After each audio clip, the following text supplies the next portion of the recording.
Hello students, welcome to shiny maths. 10ஆம் வகுப்பு அலகு பயிற்சி 1ல் 5வது கொஸ்டின் பார்க்கலாம். F of x equal to root 1 plus அடுத்து ரூட் இருக்கு 1 மைனஸ் மறுபடியும் ரூட் 1 மைனஸ் எக்ஸ் ஸ்கொயர் என்ற சார்பின் மதிப்பகத்தை காண்க. இப்போ இதோட மதிப்பகம் கண்டுபிடிக்கணும். ஓகேங்களா? அதுக்கு எக்ஸோட மதிப்பு கண்டுபிடிக்கணும். பாருங்க, இங்க தானே எக்ஸ் இருக்கு, அதனால 1 மைனஸ் எக்ஸ் ஸ்கொயர் அதை மட்டும் எழுதிக்கலாம்.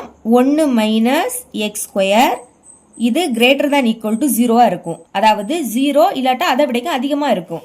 ஏன்னா ரூட்டுக்குள்ள மைனஸ் மதிப்பு வராது. அதனால இங்க எக்ஸோட மதிப்பு தான் கண்டுபிடிக்கணும். அப்ப இதை மட்டும் வச்சுக்கலாமா? முன்னாடி மைனஸ் இருக்கு, எக்ஸ் ஸ்கொயர் அப்புறம் கிரேட்டர் தான் ஈக்குவல் டு இங்க எந்த குறியீடும் இல்லாட்டா பிளஸ் இருக்குன்னு அர்த்தம். பிளஸ் 1 அந்த சைடு போனா என்ன ஆயிடும்? மைனஸ் 1 மாறும்.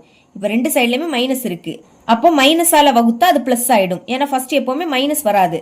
ஓகே, இப்போ மைனஸால வகுத்தா மைனஸ் குறியீடு பிளஸ் ஆயிடும், பிளஸ் குறியீடு மைனஸ் ஆயிடும். இங்க மைனஸ் இருக்கு, இது என்ன ஆயிடும்? பிளஸ் ஆயிடும். பிளஸ்னா பிளஸ் குறியீடு போடாண்டாம், வெறும் அந்த எக்ஸ் ஸ்கொயரை மட்டும் எழுதிருங்க. மைனஸால வகுக்கிறதுனால கிரேட்டர் தான் ஈக்குவல் டு என்ன ஆயிடும்? லெஸ் தான் ஈக்குவல் டு மாறும். புரியுதா? ஞாபகம் வச்சுக்கோங்க, மைனஸால வகுக்கிறோம், அப்போ கிரேட்டர் தான் ஈக்குவல் டு என்ன ஆயிடும்? லெஸ் தான் ஈக்குவல் டு மாறிடும்.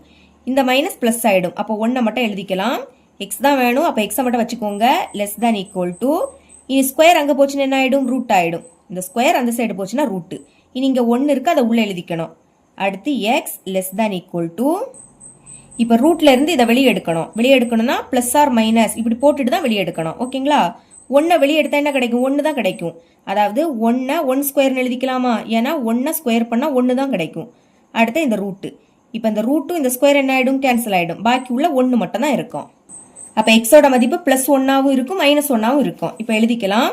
முதல் மைனஸ் 1, அடுத்து லெஸ் தான் ஈக்குவல் டு இடையில எக்ஸ், அப்புறம் லெஸ் தான் ஈக்குவல் டு பிளஸ் 1.